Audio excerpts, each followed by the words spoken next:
संसद में सभा की उत्पादकता 111% रही। सभी माननीय सदस्यों ने देर रात्रि तक बैठकर सदन चलाने में सहयोग किया। इसके लिए அண்மை செய்தியாக பார்த்துக் கொண்டிருக்கிறோம்.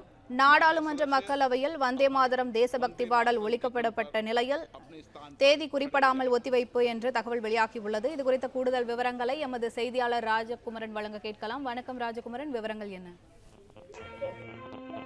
நாடாளுமன்றத்தினுடைய குளிர்கால கூட்டத்தொடர் கடந்த 1ஆம் தேதி முதல் தொடங்கி நடைபெற்று வந்த நிலையில்தான் தேதி குறிப்பிடப்படாமல் ஒத்திவைக்கப்பட்டிருக்கின்றது மக்களவையிலே ஏற்கனவே குளிர்கால கூட்டத்தொடரில் பல்வேறு முக்கியத்துவம் வாய்ந்த சட்ட மசோதாக்கள் அறிமுகம் செய்யப்பட்டன. அதன்படி மகாத்மா காந்தி தேசிய ஊரக வேலை உறுதியளிப்பு திட்டத்தினுடைய பெயர் மாற்றம் செய்யப்பட்டு அதனுடைய பயனாளர்களுக்கான வேலை நாட்களின் எண்ணிக்கையை உயர்த்தக்கூடிய விதமாக புதிய மசோதா அறிமுகம் செய்யப்பட்டது. அது உட்பட பல்வேறு மசோதாக்கள் கடும் விவாதங்களுக்கிடையே எதிர்க்கட்சிகளுடைய அமளிகளுக்கிடையே நிறைவேற்றப்பட்டிருந்தது.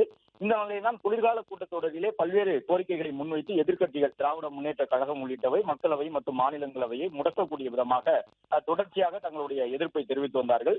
திருப்பரங்குன்றம் விவகாரம் தொடங்கி இந்திய அளவில் பேசுபொருளாக இருக்கக்கூடிய பல்வேறு அரசியல் முக்கியத்துவம் வாய்ந்த நிகழ்வுகள் தொடர்பாக எதிர்க்கட்சிகள் உட்பட பல்வேறு கட்சிகளும் எதிரணியில் நின்று ஓர் அணியாக முழக்கங்களை எழுப்பியிருந்தார்கள்.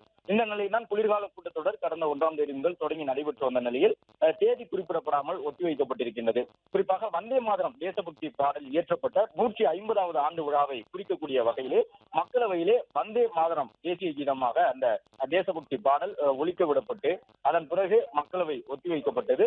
மக்களவை ஒத்திவைக்கப்பட்டிருக்கக்கூடிய நிலையிலும் மாநிலங்களவை தொடர்ந்து நடைபெறுகின்றது.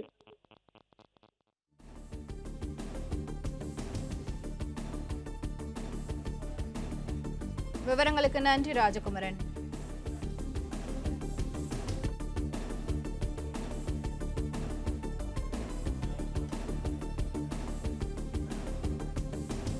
பிளே ஸ்டோர் மற்றும் ஆப் ஸ்டோரில் இருந்து பாலிமர் செயலியை QR கோடு மூலம் பதிவிறக்கம் செய்யுங்கள். செய்திகளை உடனுக்குடன் பெறுங்கள்.